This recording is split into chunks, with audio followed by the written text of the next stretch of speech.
જય ખુખારમાં મેલડી, તમને તમારો મોહ નડે છે તે વાત ઉપર ખુખારમાં મેલડીએ શું કીધું તે આપણે આ વિડીયોમાં જોશું. જય ખુખારમાં મેલડી. ખુખાર મેલડી સપનામાં દેખાયેલા તો મેં મારા પગે લાગી, માં તમે આયા છો તો આનો રસ્તો કરો. મારી અમે કેમ આટલા બધા દુઃખી છીએ? અમારા ઘરનું બહુ દુઃખ ચાલે છે. નાનાથી મોટા મારે અમે બહુ દુઃખી થઈ ગયા છે. મારાથી દુઃખ સહન નહીં થતું. આખરે મને એમ થાય છે કે અમે જેલ પીએ એવું સહન થઈ જાય તો દુઃખ પણ મારી મા મને બચાવડાવે છે કે ના બેટા જો મારી અત્યારે વાત ભર્યા મારે મને એટલો બધો વિશ્વાસ બેસી ગયો. સાચી માં એટલા સરળની એટલી બધી અનુભૂતિ થઈ ગઈ છે ને એટલો ભાવ માં આવે તો અમને મારી માતા ઉઠું છું. મારી માતા બતાવી ગઈ. અમારે બે વસ્તુ છે. મારું ગામ માઘરોલી છે અને એક મોહાલમાં હું રહું છું. મમ્મી પપ્પા નાનો ભાઈ પોતાના ગામમાં રહે છે. ભલે દર્શન યાર પણ મારી માં જોડેલા છે એમ આભાસ થાય છે. મને 8 મહિના થયા અને 8 મહિનામાં એટલો ફરક પડ્યો. મને 50% ફરક પડી ગયો. મારી એક 50%ની જરૂર છે. માં આવતી નજર મીઠી મારી લે. મારે મારો નાનો પરિવાર દુઃખી અને એક નાની સમાજનો છું. માં અત્યારે મને મન દુઃખ થાય કે માં બધા આવે છે. માં હું અત્યારે ખાલી હાથે જ આવું કશું નહીં પણ એક ભાવ છે મારા રામચંદ્ર. તમારી માતાનો જો આ કદાચ ન્યાય વ્યવહાર થોડો ઘણો કદાચ સમજપૂર્વક કરી લો ને તો મારા આશીર્વાદ 100% ફરી જશે. આવું બેરી 50% મારા સાનિધ્યમાં આવવાથી અનુભૂતિ થઈ. જીવન બદલાયું. આખું એવું લાગ્યું. બધાનો ભાવ જાગ્યો કે ના હવે ભૂવા દોડવાની જરૂર નહીં. હવે ખુખાર મેલડી મળી જાય છે. મારી તારું નામ દઉં મારું કામ થઈ જાય છે. મારી અને એવી મુસીબત બચે છે માં તેવા મુસીબત બચા તો મને આ તો ગયું મારી ભલે રામ ભલે રામ. ત્યાં તો કઈ દીધું મોહમાન ઘેર રહીએ તો મોહમાન ઘેર ચમ રહેવાની પણ જરૂર પડી. એ મારી જરૂર પડી તો 12 વર્ષ ઉંમર હતી અને દાદા દાદીનો નાનપણથી જ મામો હતો એક્સપાયર થઈ ગયો. દાદા દાદી એમ બી છતાં ભાગ્યા બધા ગામના વસ્તુ પેલા શહેરમાં મારી નોકરી છે સરકારી તો કંઈક ઘણા મોટા કર્યું છે એમ કે એમને ધીમે ધીમે રાખ્યા.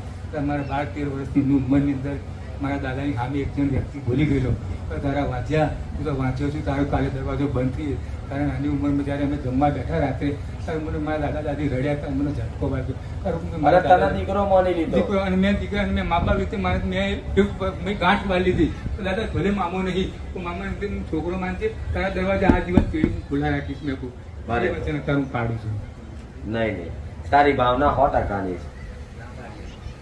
તારે કોઈ મિલકત લેવાની કોઈ દોનત નથી પણ તારી ભાવના સાચી છે. પણ મૂળ તમારા પેઢીના દેવ અને મોહમાન ઘરના દેવ બેની લડત થાય છે. ચમ થાય?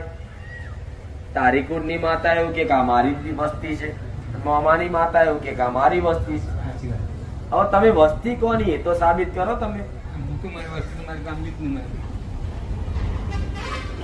તમે વસ્તી કોની? ખોડિયારની. રામ રામ મારી રામ રામ રામ દેવી આવી ખોડિયારની. ખોડિયાર મારી આવા તો ખોડિયાર એવું કે છે આ મારી વસ્તી છે તો મોમાન ઘેર રહે છે ને મને વાંધો નહીં પણ આ મોમાની માતા એમનો નડશે એટલે કે રખડતી થઈ. એ ઘરમાં રહ્યા કેટલા મોટા વિઘ્ન થયો તો ખરા ગોડા તારા ઘરમાં. હા લાકડીઓના કકરાટ તો ખરા ઝઘડા, બાજુ વાળા જોડ ઝઘડા, પોલીસ ઊંધી બાકી નહીં રાખી. રામ રામ મારી સાચી વાત. કોર્ટ કચેરી થયું બધું થયું. આ તો મરતા બચ્યો છે. સાચી વાત મારી સાચી વાત. અને કોશિશ કરેલી મરવાની. આવું મેરડી સાચી વાત. આત્મહત્યા કરે તો મારી બચાયા. સાચું ના? સાચું મારી.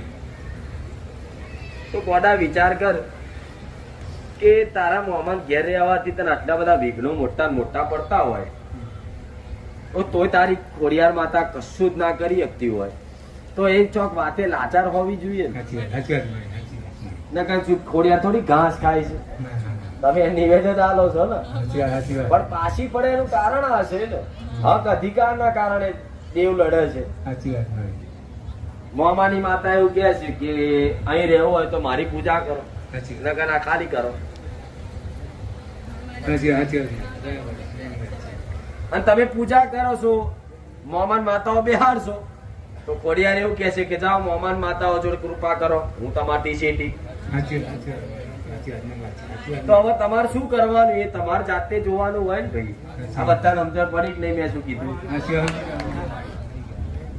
સમજી ગયા. કુળની દેવીનું થવું હોય ને આ ઉછેરું મેલ દેવું પડે, એનો મોહ ત્યાગી દેવો પડે.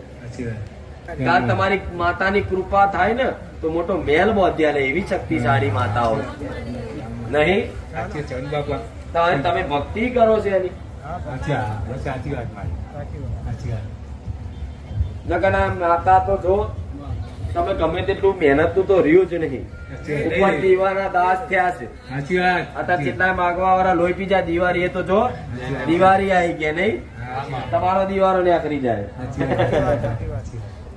જો તો અત્યારથી તારે શરૂઆત કરે તો ધીરે ધીરે ધીરે ધીરે તારી માતા કૃપા કરતી થાય. કાઢવું તો પડશે જ ભાઈ. ચમ કાઢવું પડશે કે માતાજી તમે કેવો રસ્તો બતાવો. તમે મોહમ્મદ માતા બેહાડી નહીં ને? ના ના, નહીં બેહાડીમાં. કોઈ ભુવાના કહેવાથી? ના ના ના. કોઈ ભુવાએ નારિયેળ મિલાવ્યો હોય એવું? હા, નારિયેળ. હા, નારિયેળ મેળવ્યું. ના પાડે છે પણ નારિયેળ મેલ્યું છે. શેનું મેલ્યું? આવડજો. નારિયેળ મેળવેલું છે. શેનું પણ? તો એ હારું ખબર એ ભૂવો જોવાના ને.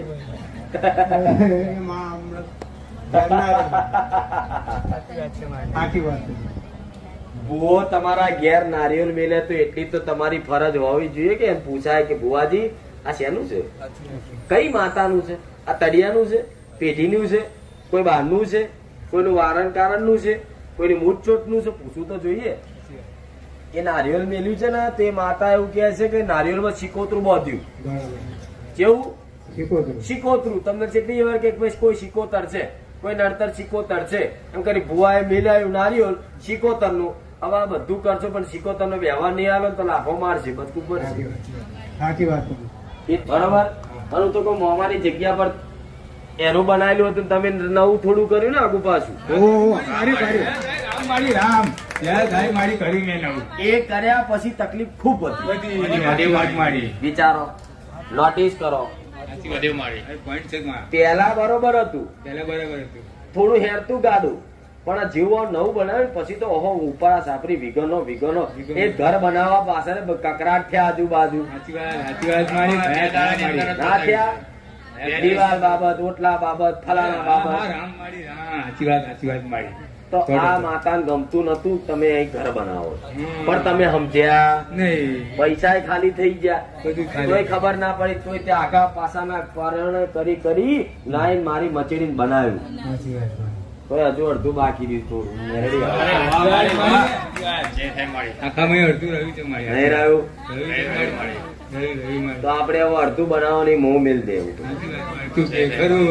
તારી માતાને દયા થઈ ને અને મારા આશીર્વાદ પડ્યા તો ગોડા મોટો બંગલો બાંધ્યા. તમને તમારે જો કોઈ ગરીબ હોય ને એને બંગલાની કામના ના હોય ચારે, પણ એને વ્યવસ્થિત રહેવા જોઈએ. સુખીથી શાંતિથી રહીએ, ભલે મહેનત મજૂરી કરી લઈશું પણ હકેથી ખાઈએ, ઘરમાં કોઈ બીમારી ના આવે, બસ ધ્યાન રાખજો. પણ હું મેરડી એવું કઉ છું, ચાલ આટલું ધીરે ધીરે સમજ પૂર્વક પ્રવચન જોવો છો ને મારા. આ તમારો મુદ્દો મેં કઈક બેઠકો બતાવેલો છે, એટલે રાજી કરી વ્યવહાર કરી 100% સુખી થઈ જશે.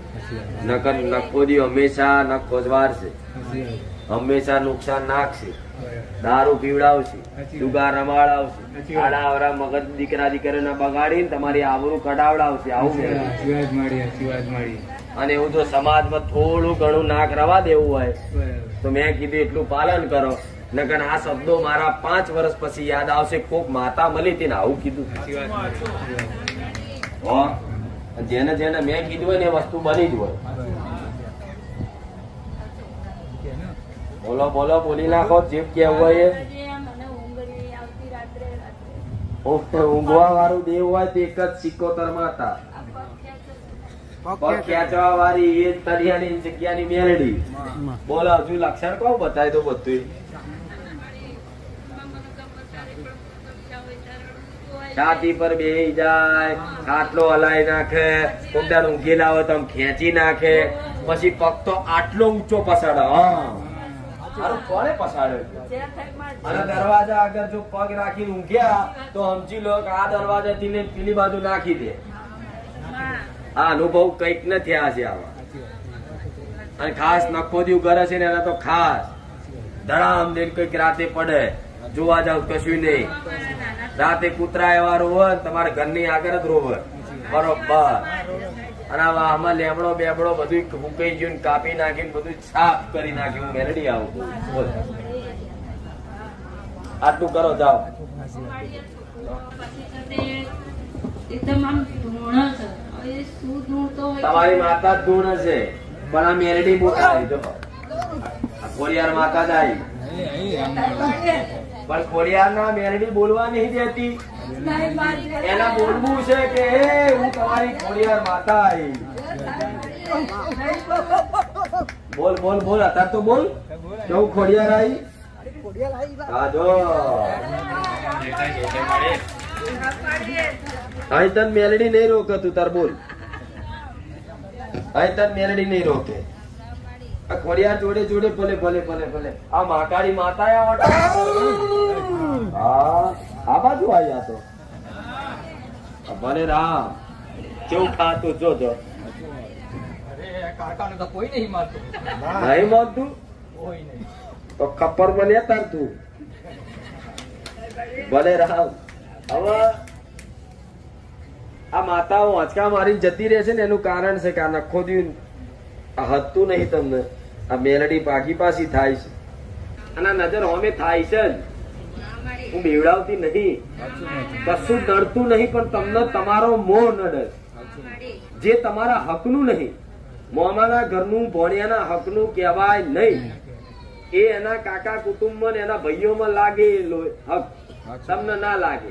એ હક વગર તમે હક કરી રહો ને એ નડે. હો જાઓ. રામ રામ.